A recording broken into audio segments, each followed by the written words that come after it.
West Tigers podcast, episode number 404, midweek edition. Eddie, Gary, and Nick at the desk tonight after a pretty underwhelming origin on Wednesday night, Nick. Underwhelming, a bit like the mood in this group at the moment. Everyone is extremely flat, but I guess that's been the last few weeks for West Tigers. But yeah, I guess the origin was a little bit flat from a spectacle point of view. Who was it that came out today and said? I think it was actually Laurie Daly said when asked in a post-game press conference, how do you feel? Do you feel pretty annoyed, I think, with some of the performances? And he said, well, yes and no. He said it's always, nice to get a win, which it is, and we're 1-0 up, so I guess they got to But run with that. especially for Laurie Daly, he doesn't get many wins. No, Oh, he I doesn't. reckon. I reckon he's going to get a few wins with this team, Gary. I mean, I don't want to really talk Origin because I'm pretty bored with it myself. But it's New South Wales is just a far better side on paper, isn't it?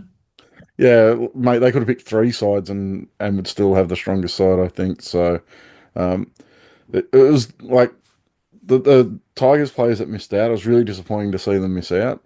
But it wouldn't have mattered who they picked. If they had to pick those Tigers players, the performance last night would have been still been a winning performance. So Last one on Origin, Nick. I do wonder whether all these rule changes and head-eye contact and concussion rules eventually is going to catch up with Origin and it hits its peak. Every time I think that though, there's a humdinger like last year's game three, but I just feel like the build-up's so boring these days. No one says anything. And then the game last night, it was sort of like a club game. It didn't really feel like an Origin game.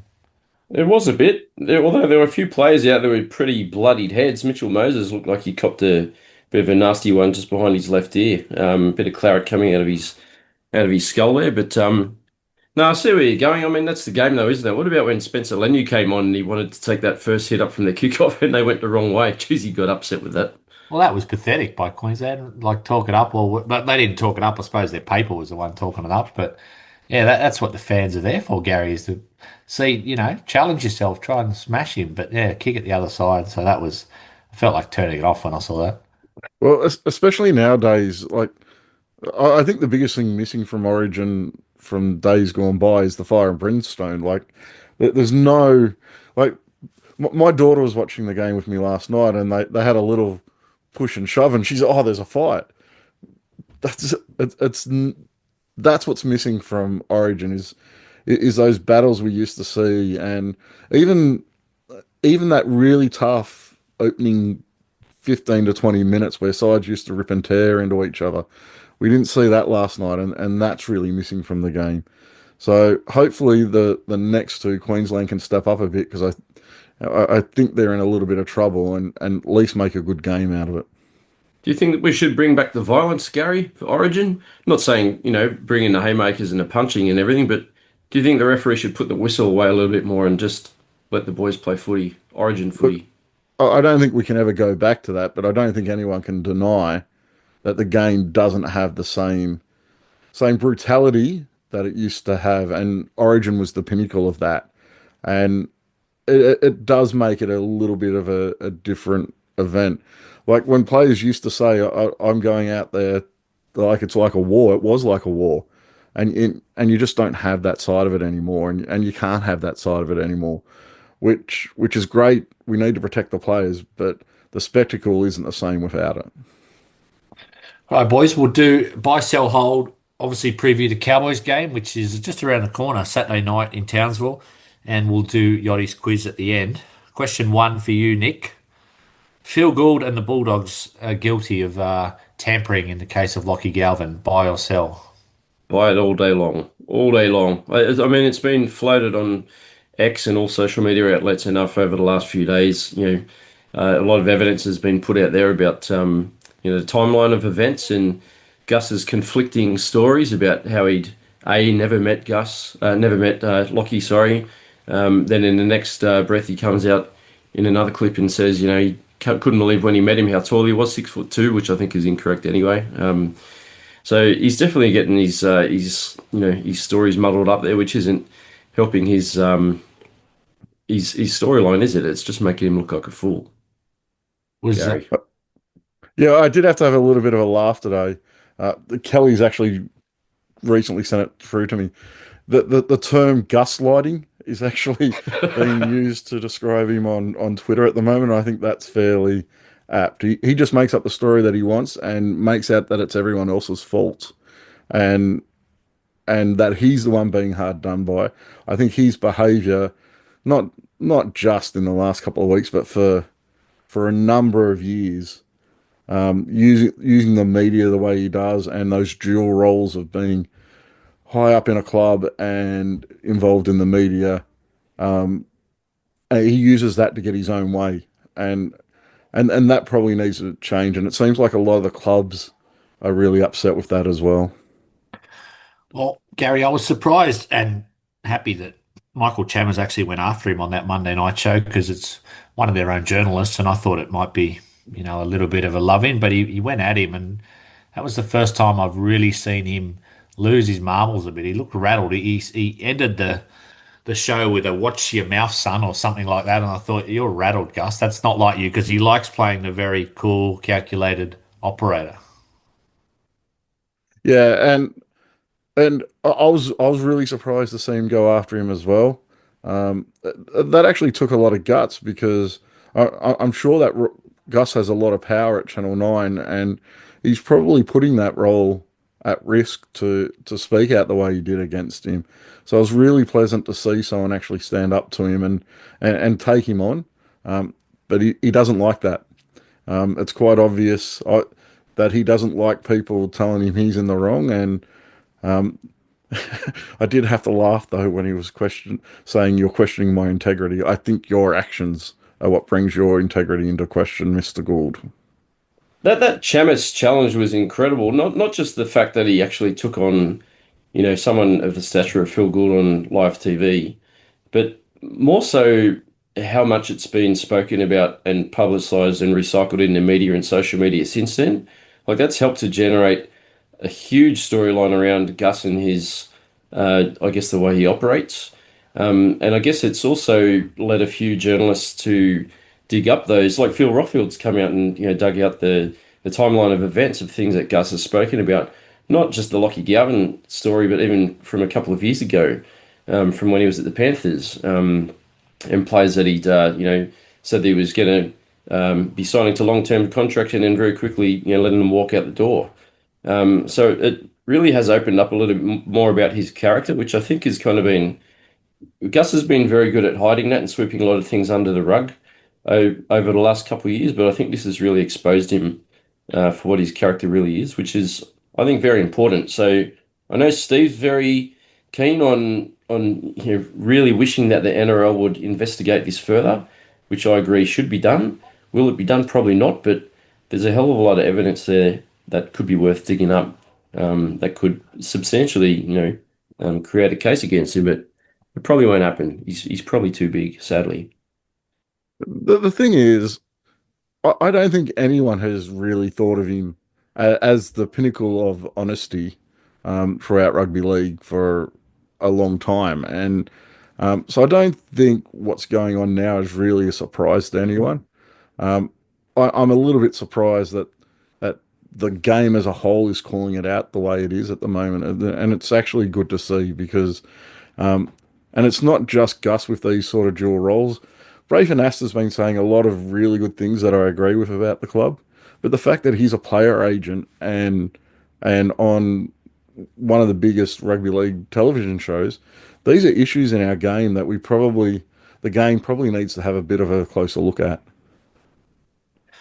Well, Nick, I'm not going to let him get away with it, Gould, because I've compiled my own list of quotes here, and not that the NRL will investigate what I've got to say. But like Gary said, he's smart enough, and I'm not. If he was GM of the West Tigers, to be honest, I'd say good on him. He's using his position to advantage, and he's too smart for the room.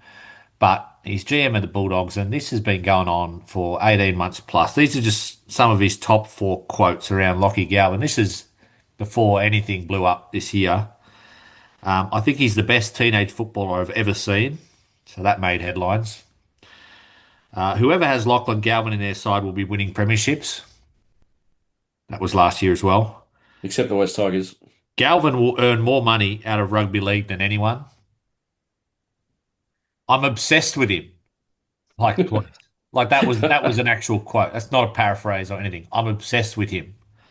Um, he then went on, recently and sort of said, well, it's not about having big money now. So he's actually managed to get him for a sort of a cut price sort of deal at the Bulldogs.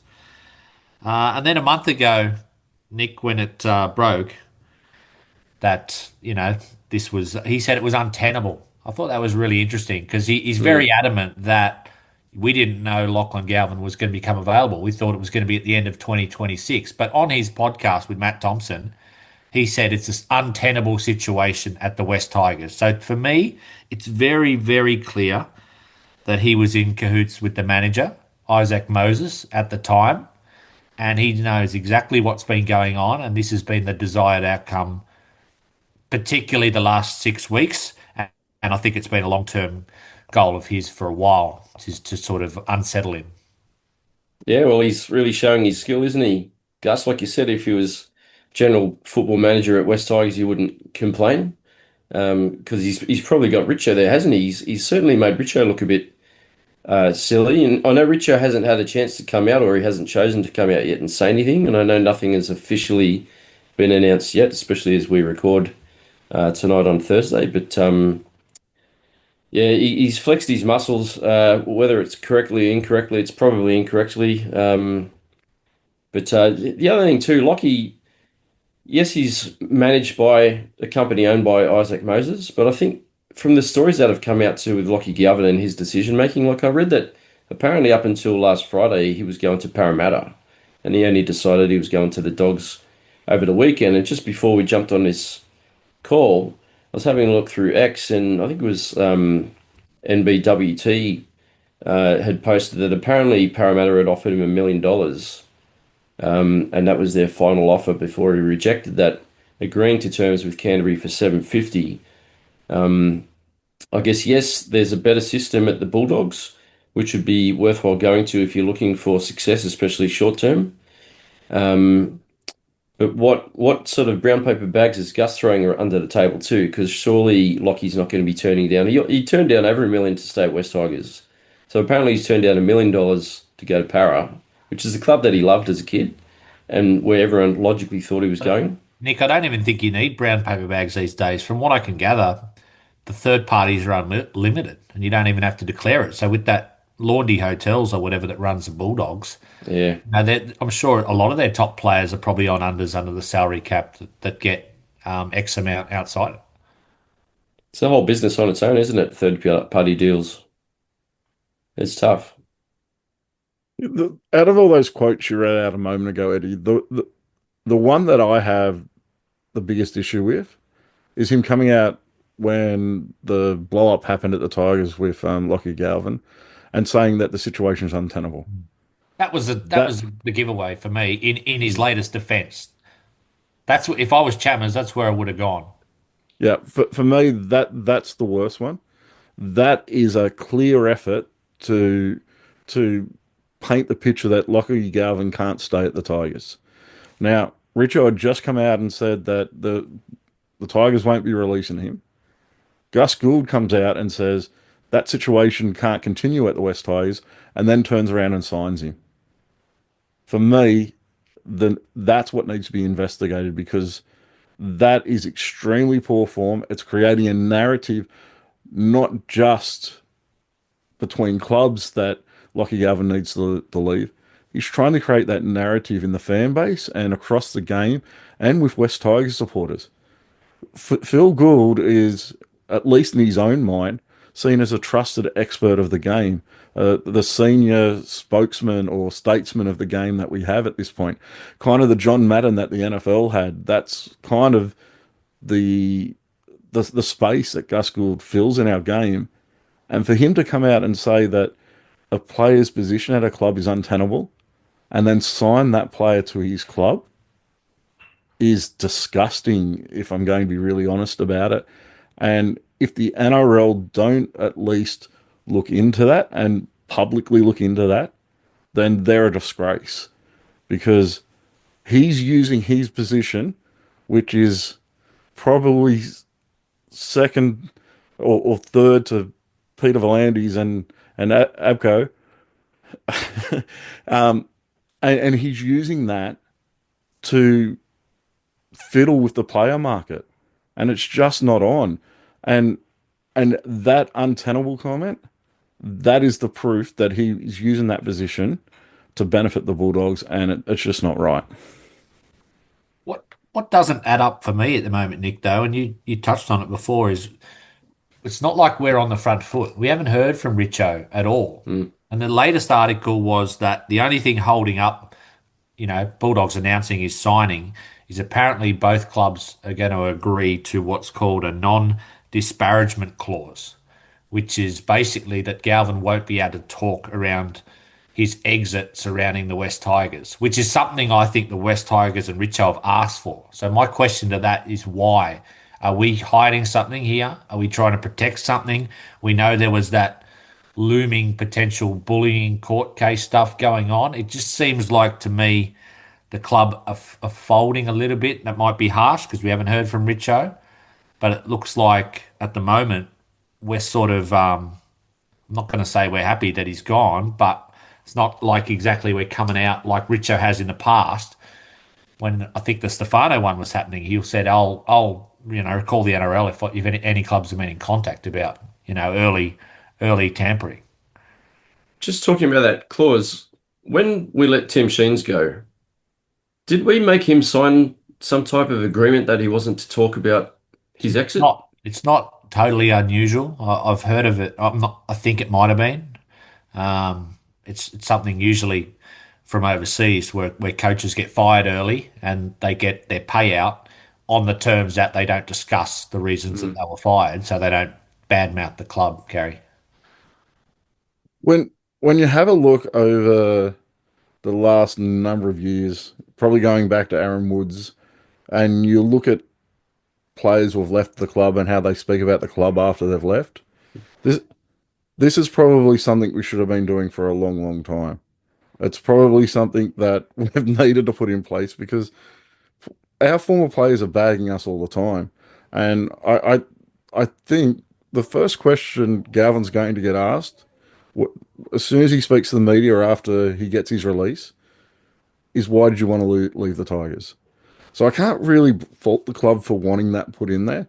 Now, I don't think it necessarily means that they're scared of what he was going to say. But do we really want him walking out of this club and going out and saying what was rumored to be his reasons that Benji's a dud coach? Like, we do need to protect Benji Marshall in this situation as well, a little bit, I think. I think a lot of it too is the club's really got to protect their image as much as they can as well, because we've taken an absolute hammering, not just from this instance, but everything that's gone over the last 4, 5, 6, 7, 10, 13 years, whatever it is, with players exiting, coaches being cut, media just jumps on us more and more every time something happens. So I think we've obviously been well advised legally with this clause with Galvin. So uh, the thing is with Lockie, he's young, and I know surely he's going to tell some mates. So there's going to be a lot of word that's going to get out. I can just see it happening, rumors on social media, but I'm sure he'll be smart enough not to say anything publicly. But yeah, it's not good, is it? I'm just at the point where, and it's amazing how quickly this has happened. What, in the last 4 weeks? It's like a month. Like a month ago, we were ticking along pretty well. Then all the stories come out about Galvin wanting out, and now we're at the point where he's just about out the door. I'm sure he is out the door, just not officially. Waiting for that to be announced, but you know, it's so frustrating. I know we're waiting on Ladu to come back. That's another frustrating part. I've been hanging to see him play 80 minutes of football regularly, which we haven't for a long time. Heath Mason, and we're going to talk about the game in a few minutes too. But I'm looking forward to watching him play. Actually haven't seen him play in the half, so I'm looking forward to seeing how he goes at 6 on Saturday night. But yeah, I'm just over Lockie Galvin, over the whole story. Mate, all I can say is that there will be rumours about why he left, but rumours are better than an Aaron Wood style tell-all interview, which is what he'd be being offered Yeah. on his exit. So, yeah, I don't care if there's rumours about why he left. I and I was really excited to come on tonight because Eddie told me we weren't talking about Lockie Galvin anymore, I was going to and get to that, Gary. we've spent the I first. just didn't want Phil Gould to get away with it. And I know this podcast has nowhere near the audience of mainstream television or podcasts on YouTube but I just thought if more because I don't often read comments on things like from fans, but when you look at the comments on relating to this case, it's only the basically the rabid Bulldogs fans that are defending Gould. It's not just Tigers fans for once that are actually saying this is a joke. Mate, there's a lot of Bulldogs fans who aren't happy as well. My mates who are Bulldogs fans are quite happy with how their club's progressing at the moment. They're sitting at top of the table, and they're bringing in someone that's obviously been a destabilising influence at the Tigers, and they're bringing him into the Bulldogs. So I'm very glad you raised it as well, Eddie. I was only having a little bit of a knock at you because I 100% agree. Phil Good's behaviour over the last couple of months has been disgusting in this case. You know what, Gary? You're just talking about, some Bulldogs fans aren't happy, and the stories have been circulating the last couple of days that I think we saw something a couple of days ago in the media that Crichton and maybe Burton and Kikau had words with the coach Serrato saying that they weren't all that happy about the player that was coming in, and stories around that.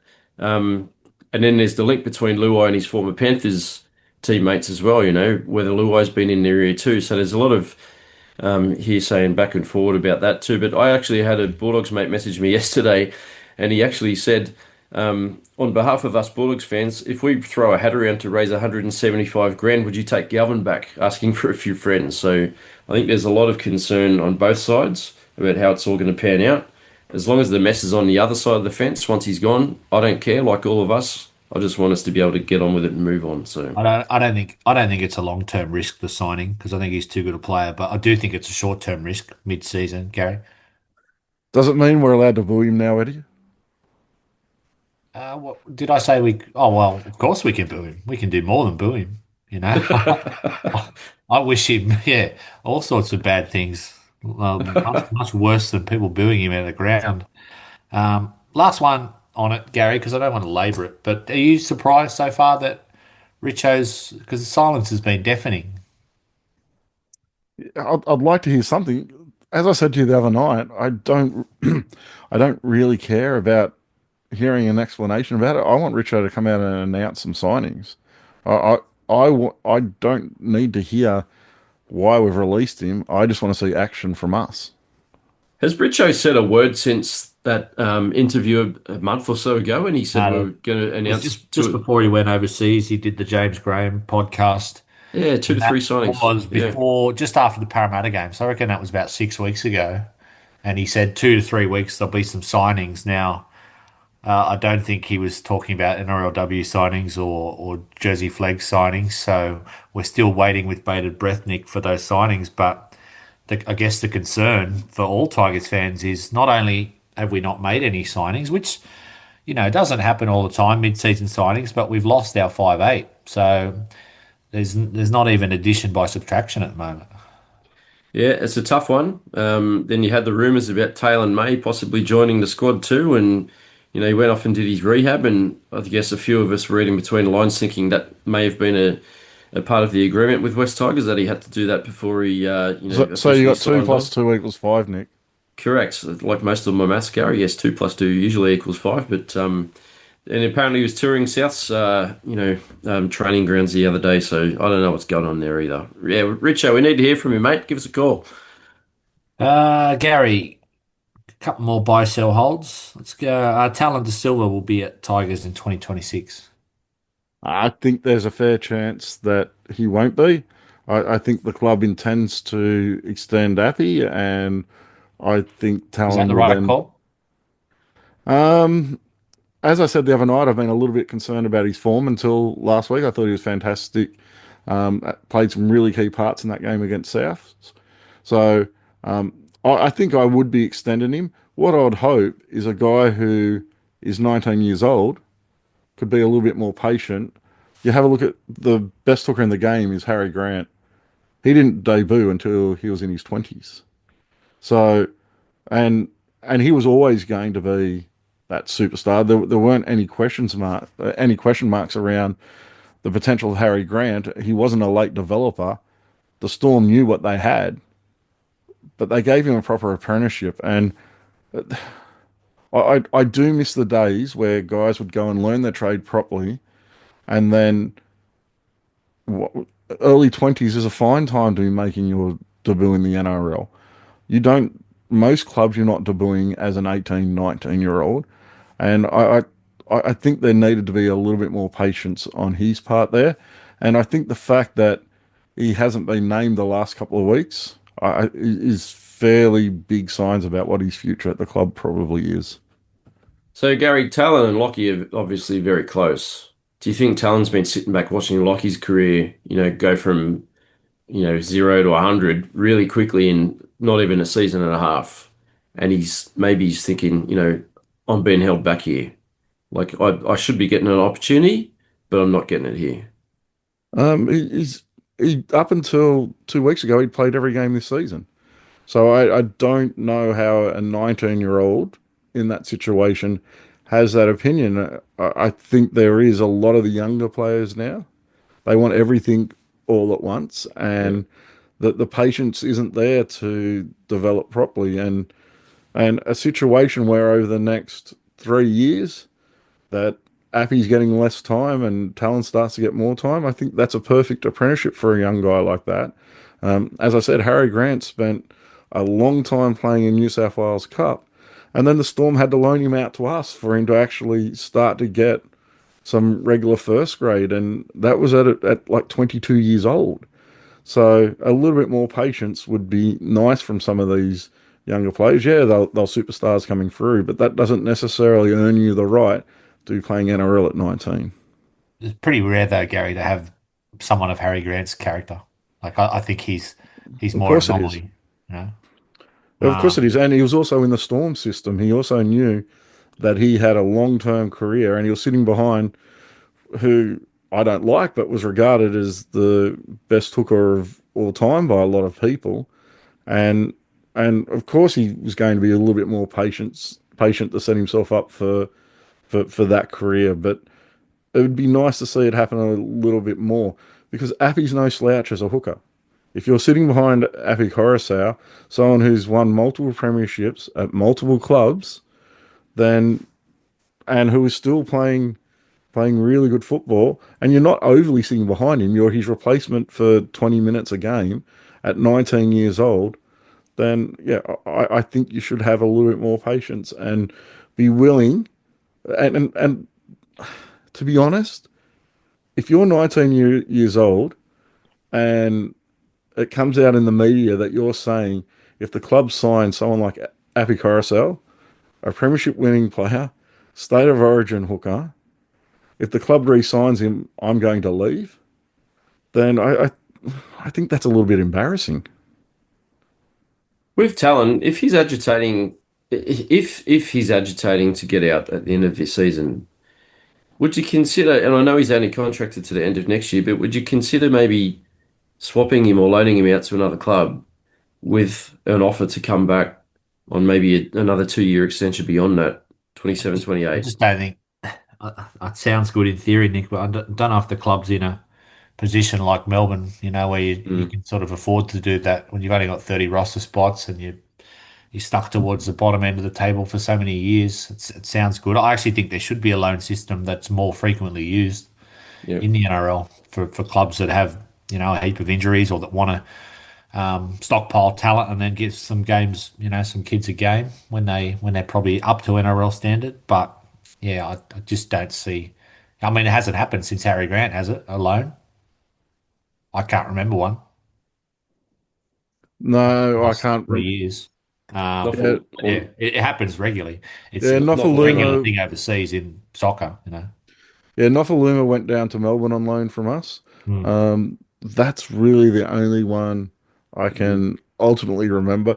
But that was a little bit different as well. That was that was a try before you buy, I think, sort of situation where if Melbourne had a turn around and said, "Look, we'd love to keep him," I think he would have stayed down there because like he didn't last at the Tigers for much longer after that. So He didn't um, want to come back. I remember him at the end of uh, season, presentation at Melbourne, saying, telling everyone on the microphone how he loved it so much down there and he didn't want to go back to Sydney. So yeah, that didn't end well with us, did it? I don't think he was the smartest guy in offer. I mean, yeah, I don't want to bag him because he had a good career at the Tigers, Yeah. but you look how it's ended up the last couple of years. Um, Last one, Gary, just before we preview the game, is there anyone out of the Bulldogs kennel that you think might fall out that you'd be interested in? Because there are going to be some casualties there. I mean, I've sort of gone off Sexton a little bit. I don't think he's potentially what we need. Reed Marnie as well. It's definitely not what we need. I do like Bailey Hayward, but I think the problem is they like him as well. yeah, look, they've got a couple of good young halves. They've got Woods as well. The issue is if you grab one of their young halves, then you're pretty much saying to Latu Fainu that we don't see a future for you in our halves. So I think we've got to be really careful around what we do with that halfback role because I still want Latu Fainu to get more time. I've seen some things that I really like from him, and I think there's a lot of potential there. So we've got to be careful around what we do with that half spot. But mate, if we can pick up a decent second rower, a decent prop, a decent outside back, you jump at it no matter where we can get it from, because they're the weaknesses in our squad. I think you mentioned the fullback, Nick. Not that he'd play fullback here, but he's a good, solid outside back. Forgot his name. I've forgotten who you're talking about too. Bulldogs fullback, Gary. What's his name again? That's Jeez, we're gosh. going good tonight, boys. No, I've at Connor least Tracy. Connor Tracy. Connor that's who it is. Tracy. Yeah, At I least I've like got the him. excuse of being sick, Eddie. What's your excuse? Connor Tracy. I think he's decent. Like he could slot into the centres or back line anywhere. I Yep. think potentially he could be one of the casualties there. He's a strong boy too. I know he's played centres. I think he's played 5'8" at Cronulla, I think momentarily at least as well. But he's obviously played on the wing and also fullback, so he'd be good value. He's quick, he's strong, he's got good ball skills, so he'd be worth picking up as a utility. I think he would be good value, but it'd be interesting to see once Galvin does end up, putting on the blue and white jersey, how he shuffles into that side. And I don't really care to be honest, but if someone like Connor Tracy got pushed out, and if he started to lose a little bit of favour with playing NRL, I'd be all over grabbing him. I think he'd be really good value. Before we preview the game, just your comment there interested me, Gary, about a young half with Fainu. Like, I think we fairly, I don't know, you can tell me if I'm wrong, that we agree that we need another half, but do you see it differently?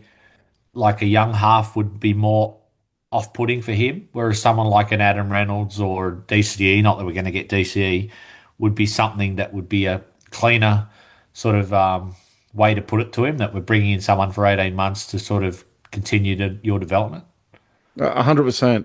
I think if you're bringing in a young half, then you're giving up on Latu Fainu being a half down the track because you don't sign another young guy who you're obviously signing them because you see them as especially one of those gun young guys the Bulldogs have.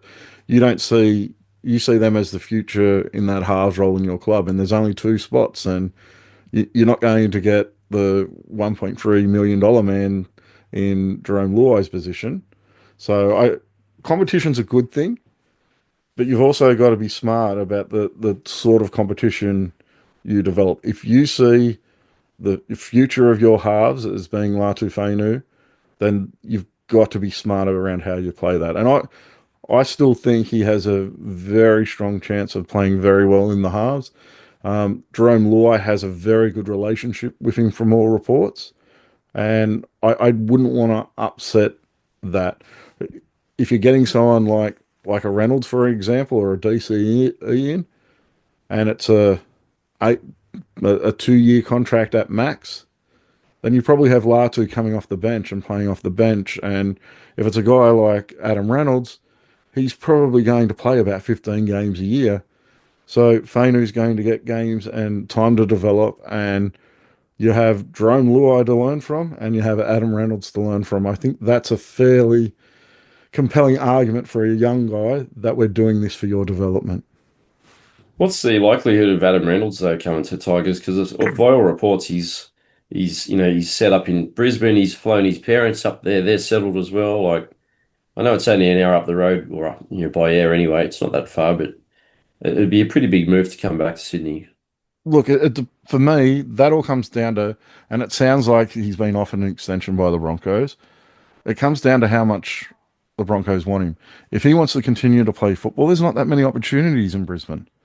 So coming back to Sydney for 2 years, that probably does him in his career, and then you can move back to Brisbane. I think you can sell that, but it Mm. comes down to how keen the Broncos are to have him and have him play on. Whether they're willing to lose one of their younger guys to fit Reynolds in, the reports appear that's what they'll have to do. So it all comes down to how keen Brisbane are. I think if that deal with Brisbane doesn't come through, then I think the Tigers have a really good shot of getting him. He was a Tiger supporter growing up as a kid. He's had a relationship with Richo in the past. Richo was at Souths at the same time, and if he was a young guy um, as a Tigers fan growing up, I'm sure that he has a great affinity with Benji Marshall as well. So I think there's a lot of things there that if the Brisbane deal, which is obviously his preference, falls through, I think we're a shot.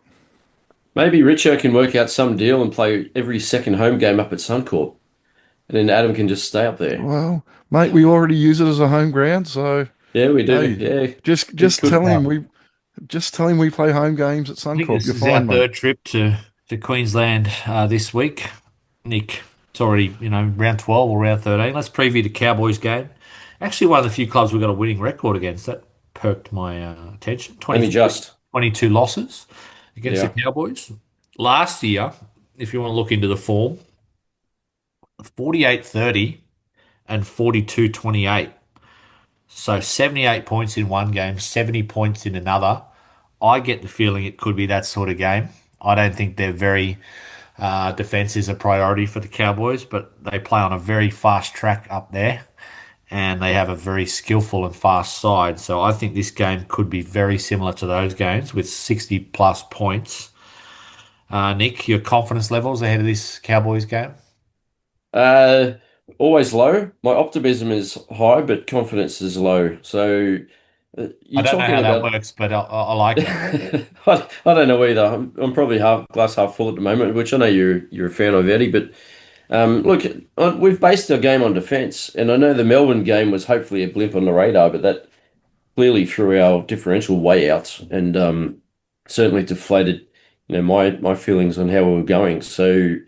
I'd like to think that there's not going to be a whole bunch of points scored. I hope that we can score the majority of those points, but yeah, I don't know. It really comes down to how settled the boys are when they run out. And look, Galvin, although not officially gone yet, is nowhere near the 17, and he won't be flying up with the boys. And I don't think he's even entering Concord anymore. I'd say he's probably cleared out his locker, which is good.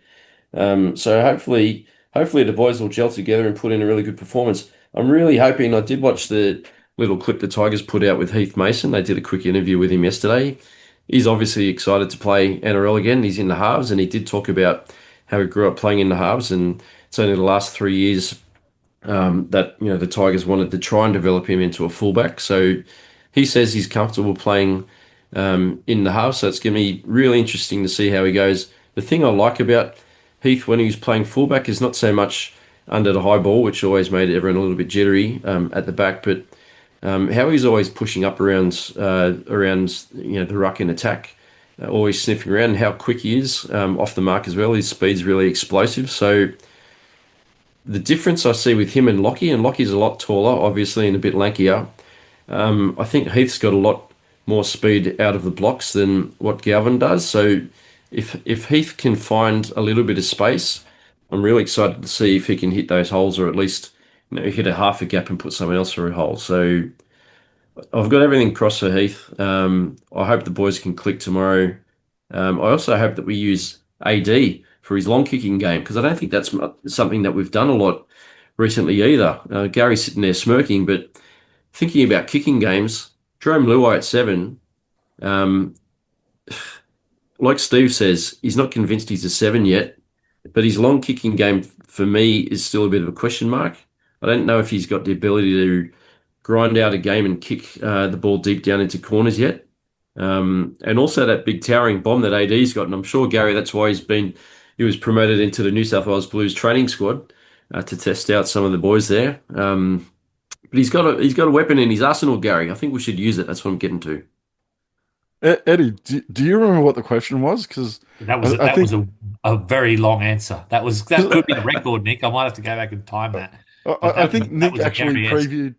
He performance. he just previewed the entire game without letting But anyone else he have did any my job input. for him. He talked about Heath Mason, Gary, which I yeah, I don't mind the move for this week because I think one, it puts absolute onus on Luai to own the team and do the kicking and organising, and that might be a good thing for him. And Mason's job will just be predominantly to run.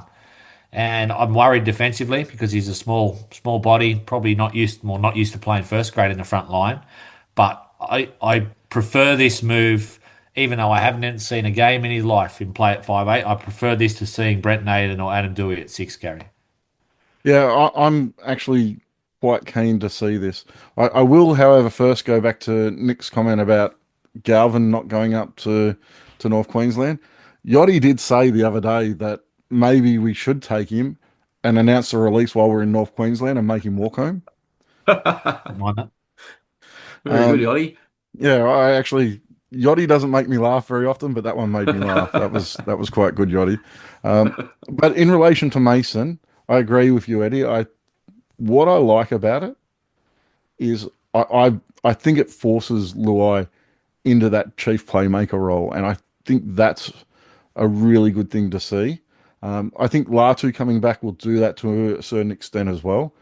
So I think it's really crucial this weekend that we see Luai straightening the attack. I want to see him play like he played in that St. George game, where he bites into the defensive line and then gives someone with speed like Mason playing outside him a little bit of space. Because if he gets a little bit of space, I think he'll be really dangerous in that role. I have seen him play a couple of times in the halves this year. I went out to Lidcombe Oval and watched the Magpies play round 3 or 4 or something it was earlier in the season, and he played in the halves that day. And I thought he went really well in that role until he lost his head a little bit and got a little bit ill-disciplined and got himself sin binned. We can't afford ill-disciplined players, so he's got to really keep on top of that. But I think his greatest asset is going to be his speed in the halves, and it's not something we've had a lot of because Lockie's not a quick half. Adam Dewey, who's played in the halves, is not a quick half. Latu hasn't shown a lot of speed, so it's a point of difference to what we've kind of had, and I'm really interested to see how that kind of works and whether he can use that speed to hit gaps himself, but also create some space for Buller because Buller I think has been our chief playmaker, our most dangerous attacking weapon this season, and I want to see that continue. So it's going to be really interesting to see how those halves kind of play together, but I am excited to see it. Has Heath got a kicking game, Gary?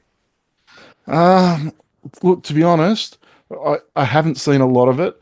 Um, yeah, I've only seen a couple of games, so I'm not quite sure. Uh, I think we'll have to wait and see that, but I do like your idea, Nick, of using Dewey in that role a little bit more. I've really missed those floating bombs that he tends to do and the the high difficult ones that come down and kind of move on their way down. I would like to see a little bit more of that, but I also think a lot of our kicking is game plan. Like a lot of the things we don't like about how we kick, we talk about the high bombs, and that's all game plan. And I would say Benji Marshall's kind of forbidden those kicks from Adam Dewey a little bit. So, but I would like to see them return this weekend. They do have, I think, 4 guys backing up from Origin, Nick, which I guess is an advantage for us. Although, doesn't mean they can't have blinders. There's some good players in that lot. Ruben Cotter and the hooker especially. Our old mate Johnny Bateman, he'll be out there. I think I'd be going after him if I was Tigers because he can easily get baited. He I'm keeps surprised me. you haven't been going after him all week anyway, Eddie. Yeah, well, I mean. He's had a few wins. He's done bugger all. Like I've been watching their games, and he's the same player, totally ineffective that he is. And he might do something great this week, which will be his first great thing he's done all season. So I don't think we should be too worried about Johnny Bateman. But they do have I'd say a better side than us, but they're not a great side. Like they've won 4 from 10 this year. They're conceding 26 points a game. They're not going to make the eight this side. I think they're going to finish 10th, 11th, 12th. So if we can't go up there and at least be competitive or get close to a win, I think our season's in free fall. You say that every week. So, but I don't know. Oh, Yeah, well, I know that. I do it's I do say it most weeks, but it's sort of I think it's it's getting fair to say closer. our season's been trending downwards for 5 or 6 weeks performance wise. But It Nick, has. does it seem to you that Eddie kind of says that if we don't do it this week, that our season's over? We don't do it, and then the next week, well, if we don't do it this, like he just keeps pushing it out that little bit further. Yeah, poor Eddie's been scarred Sadly, the clearly. NRL just keeps pushing out a little bit further, Gary. It's another 15 weeks to go. That's why I'll probably get so negative. If it was going to wrap up in 2 weeks, I'd be quite happy. But I'm not going to give a prediction for the game. My only prediction is I think it'll be very high scoring up there. So let's do Yachty's quiz, Nick. You're going to host it tonight, I believe. I am going to host Yachty's quiz, and there is a cracking "Who am I" at the end, but we'll wait for that last question when we get there. So this is a little bit Cowboys flavored. So Eddie v Gary. Let's start. Question one's a little bit mathematical. In which divisible by five year did we use the least amount of players for an NRL season? Multiple choice. Was it 2005, 2010, 2015, or 2020? I think So we've which had of this those question is? before, and it's 2020. It's 2010. Yeah, well, it definitely wouldn't be 2020 because they were awful that year. Um, it'd be 2005 or 2010 because they were years we were good. So I'm gonna go with Gary on this one. 2010. Excellent. Between the two of you locked in three wrong answers. It's 2015. We used 25 players. We finished second last. Well done, Jason Taylor. Let's move to question two. It's a true or false. Our 2005 grand final winning score was 30 to 16, and since then, no West Tigers and Cowboys game has been decided by 14 points for either side. Now, there's a hint. We have played 33 games since that infamous night. Not a great hint, but is that true Mm. or That's not a false? hint.